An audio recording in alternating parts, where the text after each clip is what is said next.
Are you a high school or college student wondering what you can do this summer in a post-quarantine world? Are you concerned that COVID-19 will negatively affect your opportunities this summer? Take a deep breath. I have 5 activities that you are still able to do this summer. Stick around to find out what they are. What's up, homies? My name is Sebastian Walsh. I'm a college student here to help students like you help themselves through high school and college by staying on the right path. I know that some of you are worried about how COVID-19 will affect your future, but I want you to know that there are still plenty of opportunities for students out there looking to better themselves. With that being said, let's jump right into our first activity. The first activity that you can do is organize your life for this upcoming fall. The first way that I recommend that you do this is to build a productivity system. A productivity system is simply guidelines and processes that you will follow in order to help you work more efficiently. There are many types of productivity systems as well as components. However, there is a basic productivity system with 2 components that you can follow at home. This is a calendar for you to schedule large-scale events and a to-do list for your weekly activities.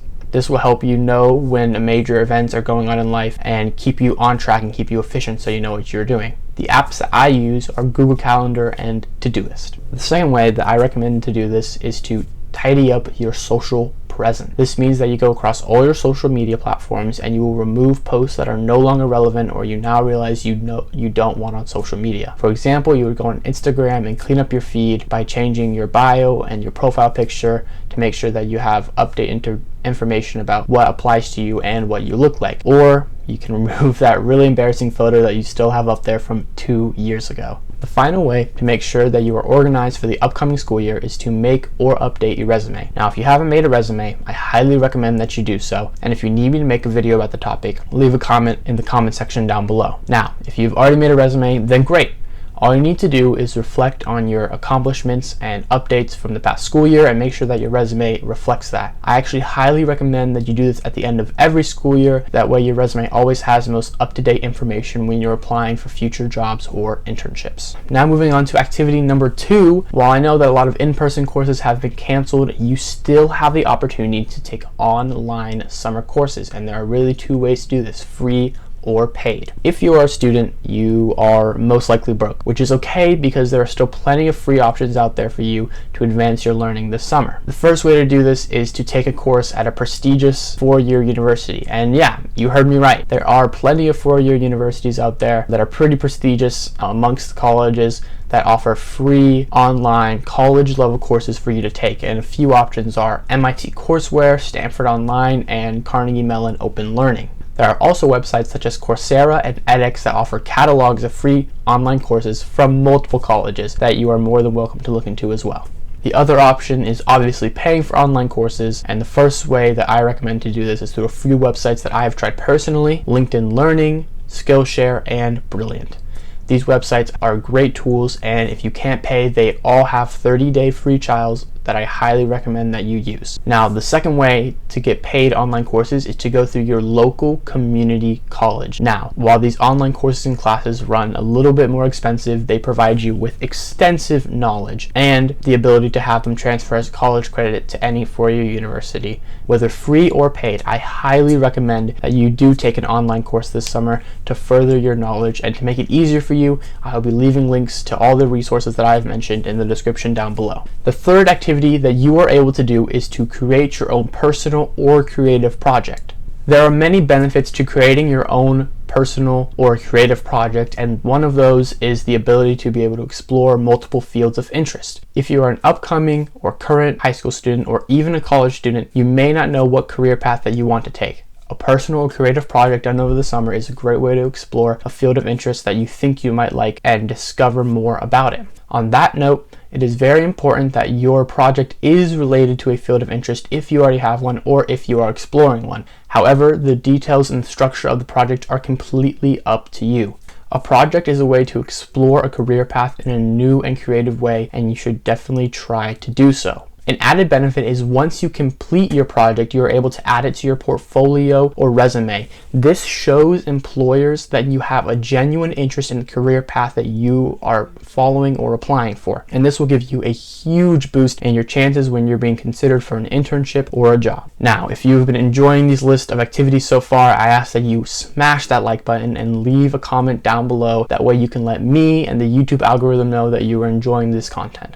Coming down to our last two activities, the fourth activity is to turn a weakness into a strength. This is an effective way to make sure that you are a well-rounded person in general, as well as on your resume and college applications. I'm going to be teaching you how to do this through a step-by-step process. The first step is to recognize your weakness and their corresponding strengths and put it down on a list. This will not only make you self-aware from what areas you lack, but what areas you need to improve and what type of person you want to become by embodying those corresponding strengths. The second step is to get advice from someone who already has that corresponding strength that you are looking for. Obviously, if you ask this person, they will be able to give you plenty of tips that may help you along in your own personal journey. The third step is practice, practice, practice. It doesn't matter what skill it is, even if you're good at it. If you want to maintain it or get better at it, you have to practice. So set a daily goal for yourself that enforces the strength that you want.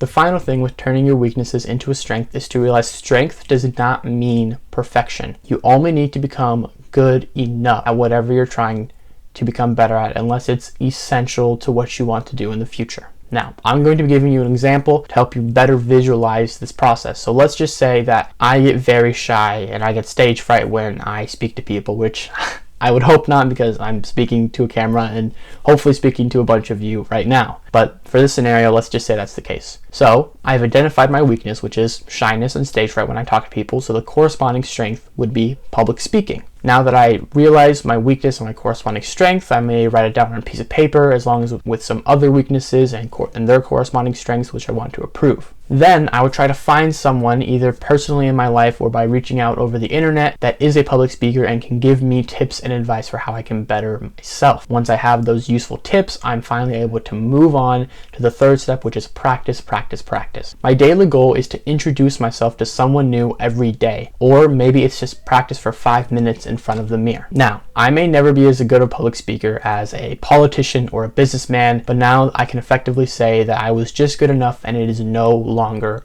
a weakness. The fifth and final activity that you can do in a post-quarantine summer is to catch up on reading. I highly believe in the benefits of reading, as it can expand your knowledge base and just make you a more well-rounded person. Now, I'm not going to sit here and tell you that you need to read your textbooks in advance or read long nonfiction books about self-development and personal finance. However, if that's your thing, don't worry about it. It's still cool.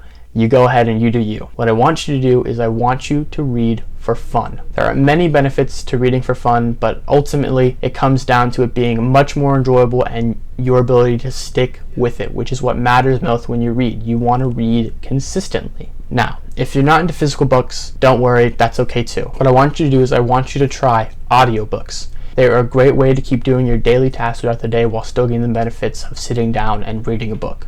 A great way that I recommend to do this is through Audible. Audible is an audiobook website, and although it's a paid service, if you sign up, you get one audiobook of your choice completely free. I highly recommend that you go check it out. Surprise! I actually have one more bonus tip for you to do, and that's to email your teachers and professors. Now, if you're an upcoming senior in high school, you need to be reaching out to your teachers over the summer in order to ask them for letters of recommendation. This is so that they have plenty of time to write these letters, so they can be well written and well thought out. And those types of letters have the possibility of being a huge boost to your college application. On the other hand, if you're like me, a lot of you, due to COVID-19, didn't get the chance to say goodbye to your teachers. However, you can still send them a thank you note through email or even a personal letter if you have their address. This is a way that you can thank them for all their hard work this year, especially if they made online courses a little more enjoyable. I highly recommend that you do this because teachers definitely appreciate it and they definitely like being noticed for their hard work.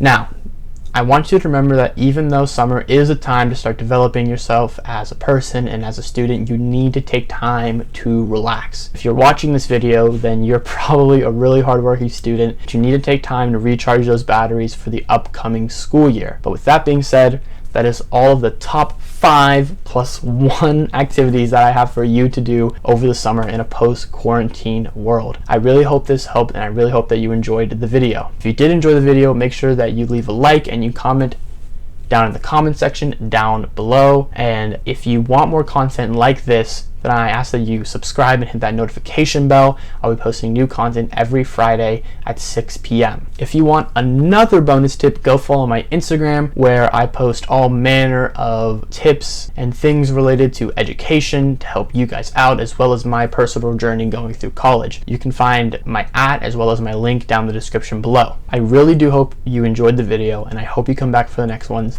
Catch you later, homies.